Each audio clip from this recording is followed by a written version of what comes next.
Hi, Taj Richardson, Harcourts Coast Realty here. Wanted to go through the seller's disclosures.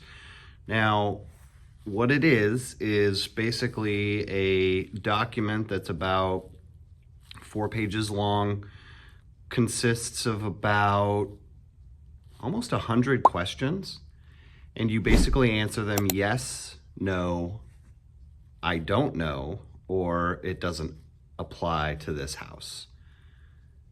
You, as a seller, are required by law to disclose anything to this buyer that you know about the house. You got to tell them what you know about the house. It's common that sellers don't have all the answers in a document like a seller's disclosure statement that we provide for a seller to fill out. Some of the commonly unknown answers might come from questions like, is there a lot line plat map available, survey available? Some of the examples of questions that may be answered as unknown from a seller are going to include a question like, is there a survey of the property? Now, some sellers may say, I've never seen one, so mark that as no. But that doesn't mean there couldn't be a survey maybe at the assessor's office at the county.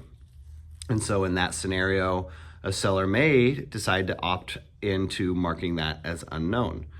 And at the end of filling out the statement, it's not uncommon to find a bunch of unknown answers, and that's perfectly fine. And then things that might not apply, an example there would be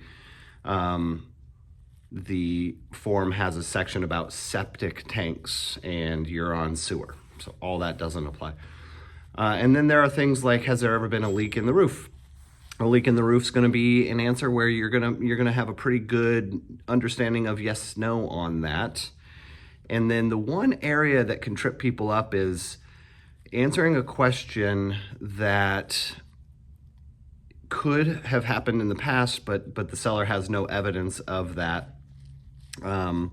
We could stick with the same roof thing. Has the roof ever leaked?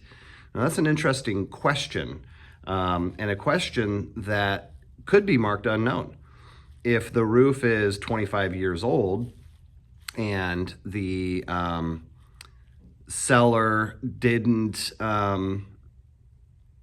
give any hard information to the current owner, who was the buyer back then and is the seller now, about the roof condition, who's to say the roof didn't leak 5 years ago before this current owner bought it? So a lot of times the seller's disclosure statement will be answered in the form of, has this happened while I've been the owner?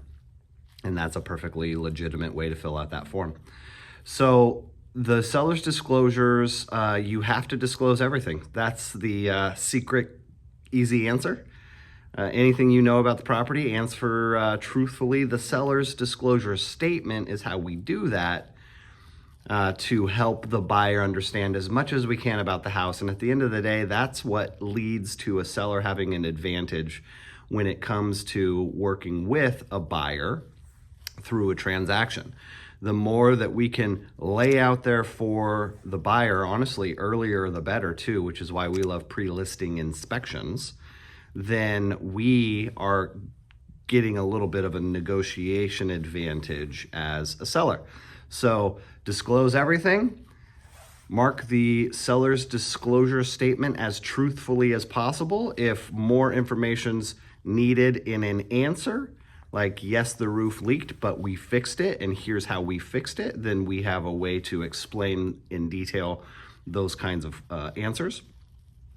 And then again, seller's disclosure statements really tie into the condition of the home, so that pre-listing inspection can really help eliminate any concerns about the house, even above and beyond the seller disclosure statement.